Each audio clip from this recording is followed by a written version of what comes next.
Iran में प्रदर्शन और दुनिया में जंगी तनाव के बीच भारत दौरे पर हैं जर्मनी के चांसलर।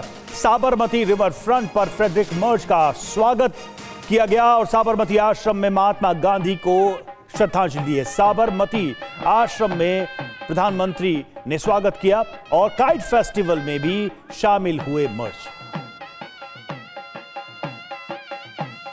तो तस्वीरें हैं स्वागत की। मर्ज जो कि भारत के मेहमान हैं, अपने दौरे पर है और प्रधानमंत्री नरेंद्र मोदी ने खुद उन्हें इस काइट फेस्टिवल में एक तरीके से होस्ट किया। हमारे साथ मनीष इस वक्त जुड़े हुए अहमदाबाद में ही मौजूद हैं। मनीष, सबसे पहले तो हम इस दौरे की अहमियत को समझना चाहेंगे। एक तरफ तो आप देखिए यूरोप से लेकर सेंट्रल एशिया तक आग लगी हुई है।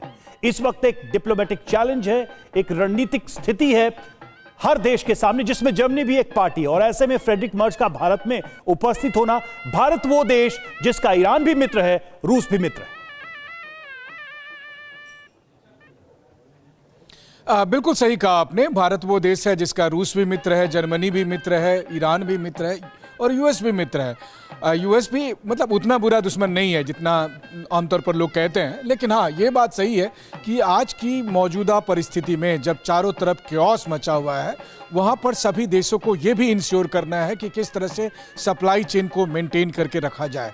उस समय ये भी इंश्योर करना है कि संवाद कैसे कायम रखा जाए। और इसीलिए आप देखें कि एक के बाद एक यूरोपियन लीडर का विजिट हो रहा है भारत में। अभी जर्मनी के चांसलर आए हुए हैं।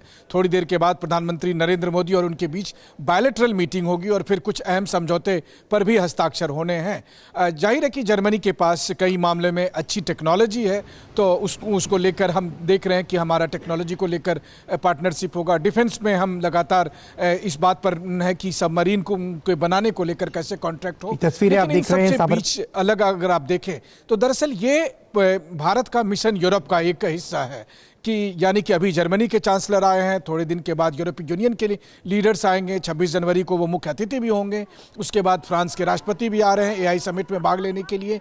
तो हमने एक संदेश देने की कोशिश की है कि पिछले हफ्ते जिस तरह से हमने मेजबानी की थी राष्ट्रपति पुतिन की, अभी हम जर्मन चांसलर की भी मेजबानी कर रहे हैं, फिर हम फ्रेंच प्रेसिडेंट की भी मेजबानी करेंगे, हम यूरोपीय यूनियन के लीडर्स की भी मेजबानी करेंगे। हम ये बताना चाहते हैं कि भारत का रूस के साथ रिश्ते को जर्मनी या कोई दूसरा देश उस रूप में ना देखे। और सबसे अच्छी बात है कि यूरोपीय देश अब इस बात को समझने भी लगे हैं बनिस्बत अमेरिका के। अमेरिका को अभी भी ये समझ में नहीं आ रहा कि रूस के साथ हमारा क्या रिश्ता है, लेकिन आप देखिए कि यूरोप ने लगभग इसको एक्सेप्ट कर लिया है कि भारत और रूस के रिश्ते। मनीष, इसीलिए आपने जब कहा ना कि अमेरिका भी हमारा मित्र है, तो मुझे वो बात याद आई कि अगर ऐसे दोस्त हो तो फिर दुश्मनों की जरूरत क्या है।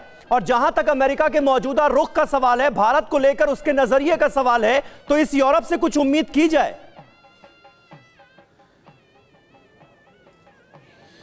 देखिए, व्यवहारिक तौर पर कहूं तो अभी तो यूरोप को बहुत सारे मामले में खुद भी डील करना है। सबसे बड़ी बात तो यह है कि ग्रीनलैंड को लेकर यूरोप किस तरीके से अमेरिका के सामने रिएक्ट करेगा, ये देखने वाली बात होगी।